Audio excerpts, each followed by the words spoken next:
Olá pessoal, tudo bem? Nós estamos no nosso terceiro vídeo que aborda o tema a triunidade de Deus. E agora vamos tentar avançar mais um pouquinho sobre esse conhecimento de Deus. Nós já falamos de algumas evidências, da Trindade, como por exemplo Mateus 28:19, que declara tanto a unicidade como a triplicidade ao associar igualmente as três pessoas da Trindade e unir todas elas sob um único nome. E nós falamos de outras considerações importantes acerca do entendimento da Trindade. Quando nós pensamos na triunidade ou na Trindade, não há ilustração que possa capturar tudo que está envolvido com relação à revelação bíblica da Trindade. A maioria, no máximo, consegue apresentar apenas paralelos, ideias de três em um, para que possamos compreender um pouquinho mais como funciona essa questão da Trindade. É claro que a Trindade é um mistério de Deus, nossa mente limitada jamais vai compreender a grandeza da própria triunidade de Deus, mas pelo menos a gente tem um vislumbre, um breve entendimento do que fala a Bíblia acerca da triunidade de Deus.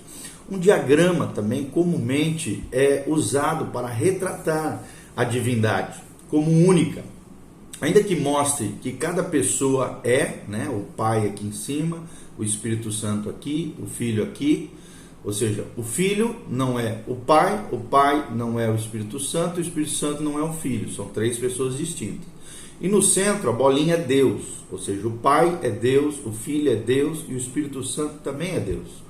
Esse diagrama é comumente utilizado para retratar a divindade como única, ou seja, a unicidade de Deus, ainda que mostre que cada pessoa é ao mesmo tempo Deus e pessoas distintas. A água também pode servir como uma boa ilustração desse conceito, 3 em 1. Por quê?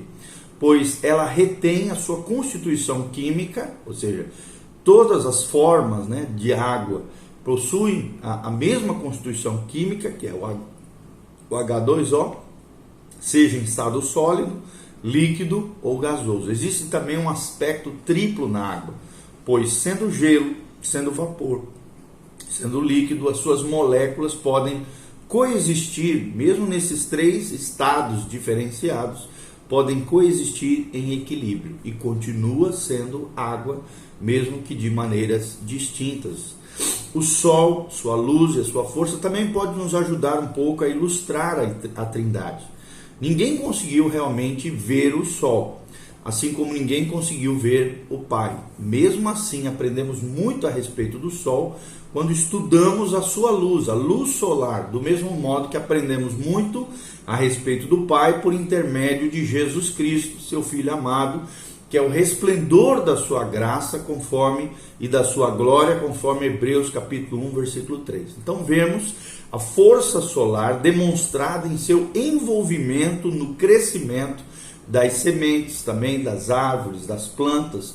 E quando nos perguntam o que causa isso, dizemos que foi o Sol. O Espírito Santo é como a força que emana do Sol, e ele também é Deus. Ou seja, independentemente da utilidade ou das limitações que possuam essas ilustrações, voltamos a dizer que estamos diante de um mistério divino, ok? Agora nós vamos dar um breve panorama histórico acerca da doutrina da divindade, da triunidade de Deus. A primeira doutrina foi o monarquianismo, de monarca, de monarquia, monarquianismo. Ou seja, os pais da igreja não haviam formulado nenhuma declaração clara a respeito da Trindade. Alguns não estavam muito seguros a respeito do Logos de Deus, a pessoa de Jesus.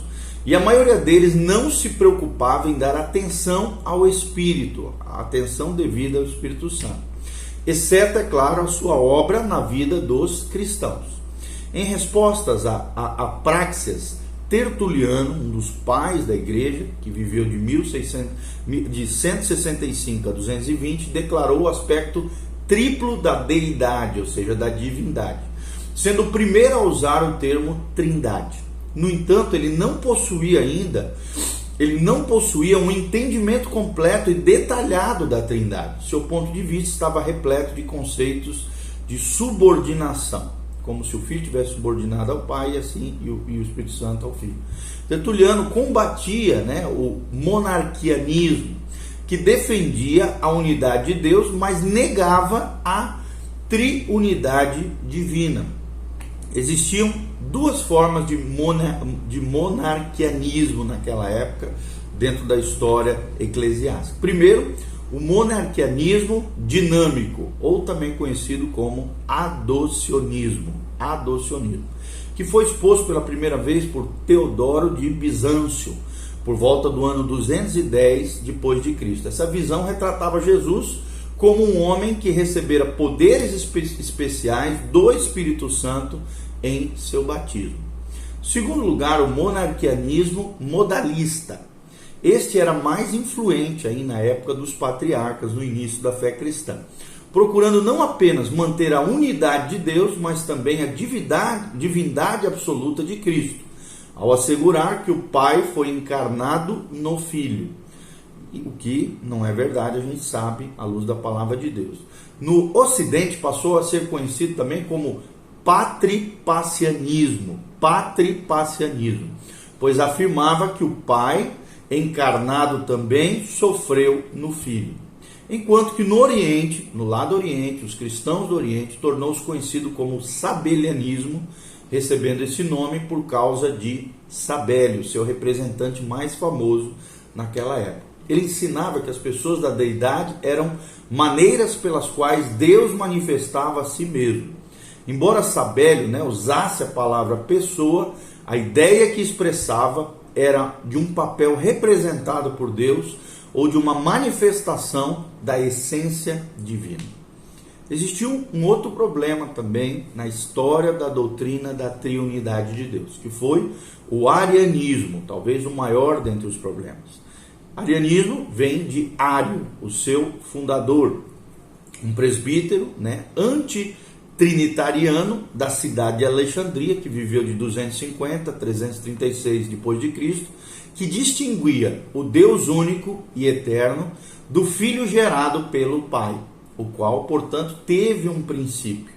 Ele também ensinava que o Espírito Santo foi a primeira coisa a ser criada pelo Filho, pois tudo o que existe foi criado pelo Filho, dizia ele. Ou seja, ele dava um papel central preponderante para Cristo e colocava o Pai e o Espírito Santo em posições secundárias. Ele encontrou apoio nas Escrituras para o seu ponto de vista nas passagens que pareciam apresentar o Filho como alguém inferior ao Pai. Mateus 28, 18, Marcos 13, 32 e 1 Coríntios 15, 28. Ário recebeu a oposição de um outro pai da fé, outro patriarca chamado Atanásio, que viveu de 296 a 373, que enquanto mantinha a unidade de Deus, distinguia três naturezas essenciais em Deus e insistia que o Filho era da mesma substância que o Pai, como nós cremos hoje. Ele ensinava também, Atanásio, que o Filho fora gerado, mas que isso era um ato interno e eterno de Deus, em contraste a Ário, que rejeitava a geração eterna do Filho de Deus. Então, quando o Concílio de Nicéia procurou resolver essa questão, Atanásio e seus seguidores, desse patriarca da fé cristã, queriam declarar que o Filho era, que o Filho era da mesma substância, ou seja, homousios. Homousios é a palavra grega que fala da mesma substância que o Pai, enquanto um grande grupo de moderados sugeria que a palavra homoiousios, O-M-O-I-U-S-I-O-S,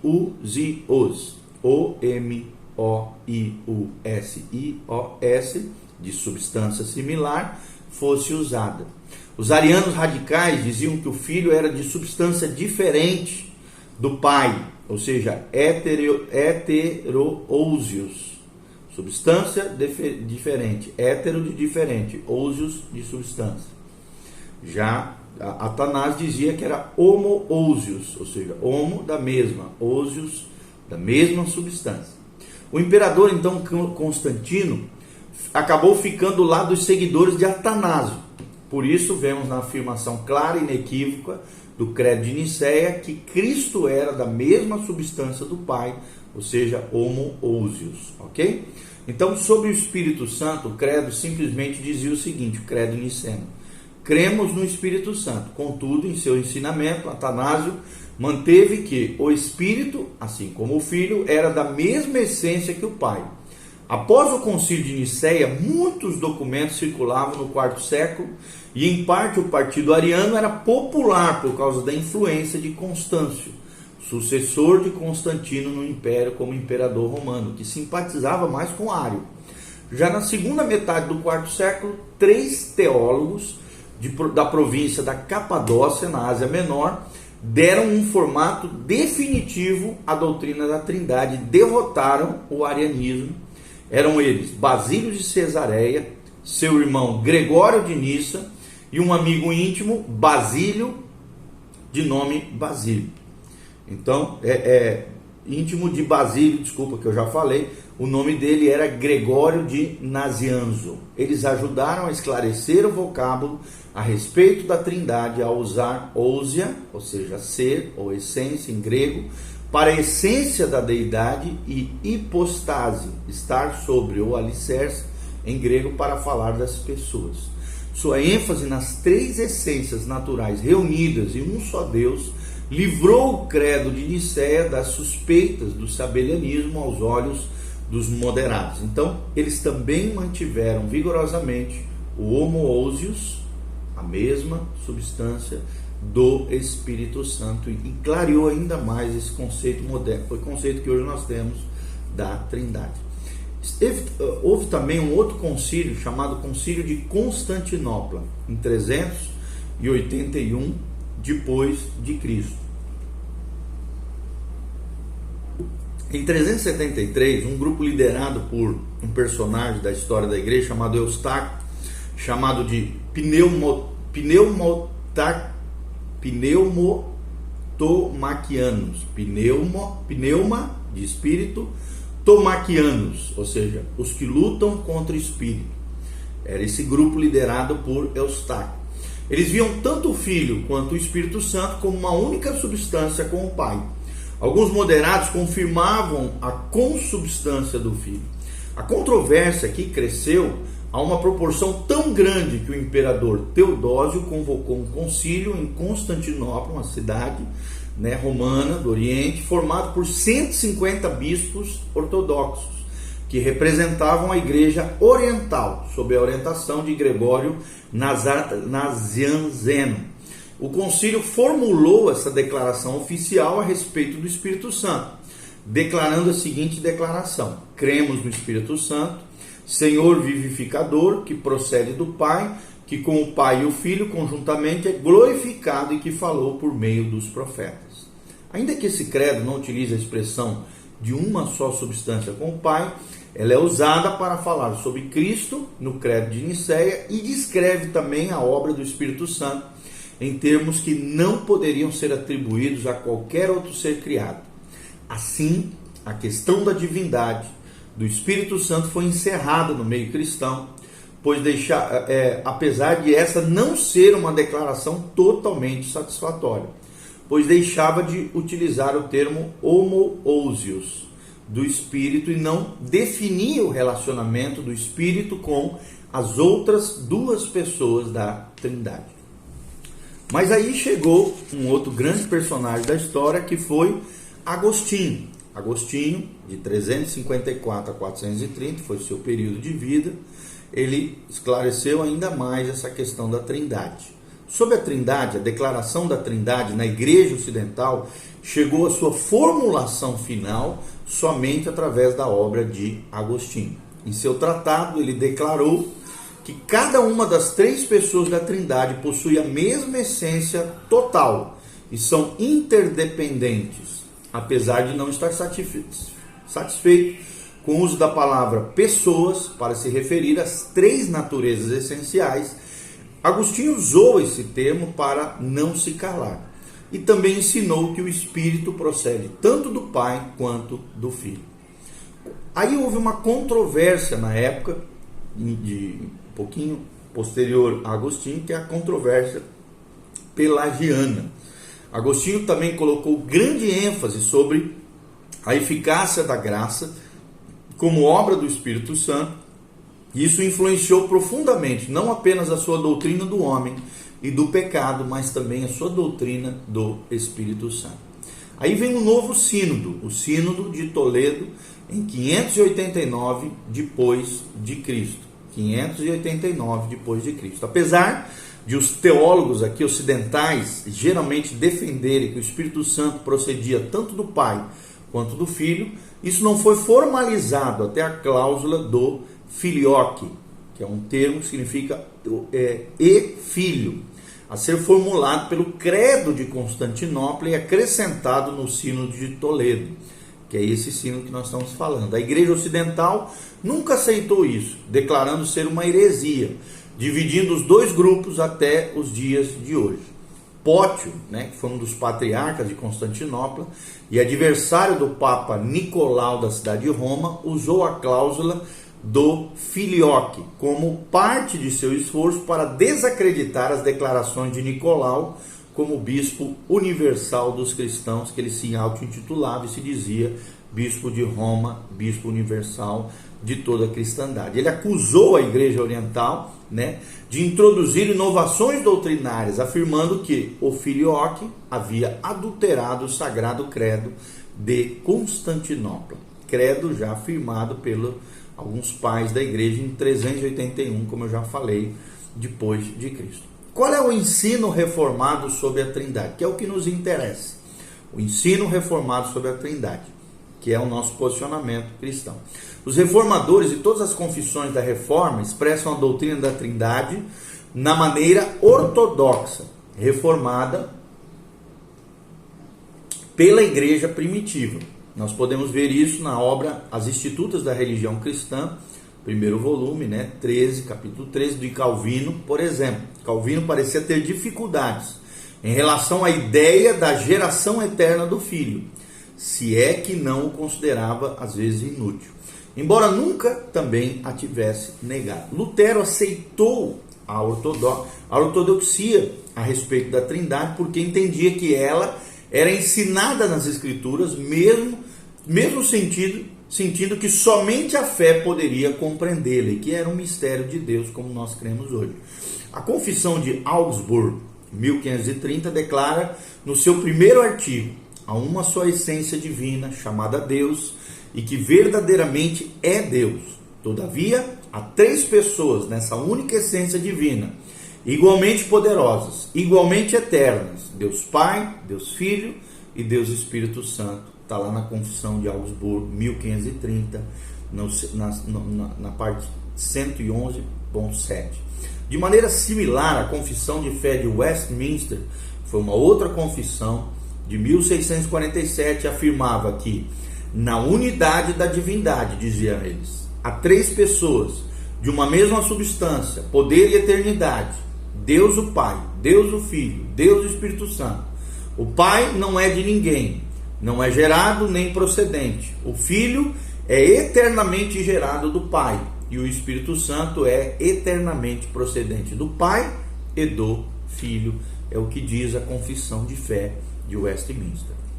No século XVI, o socianismo negava a pré-existência do Filho, considerando Jesus apenas um homem, o que é uma heresia, nós sabemos. Essa doutrina ensinava que existia uma única essência divina, que continha somente uma pessoa.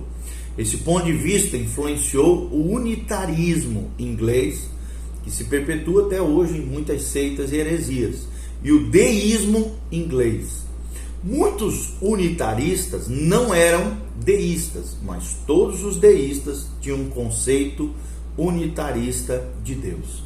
A linguagem dessa heresia vai do arianismo para o socianismo e passa para o unitarismo, chegando até o deísmo. Sempre lembrando que o deísmo é o conceito de que Deus é um ser impessoal, ele não tem contato conosco, ele não se faz conhecer, ele só deve ser adorado, mas ele não pode ser conhecido pelo homem, ele não é um Deus pessoal. É um conceito totalmente errado, equivocado acerca de Deus, o deísmo. É mais ou menos como a perspectiva islâmica, Os islâmicos creem que Alá não pode ter contato com eles, não é um Deus pessoal, muito menos pode morar dentro deles ou ser um ser íntimo a eles, como o Deus dos cristãos.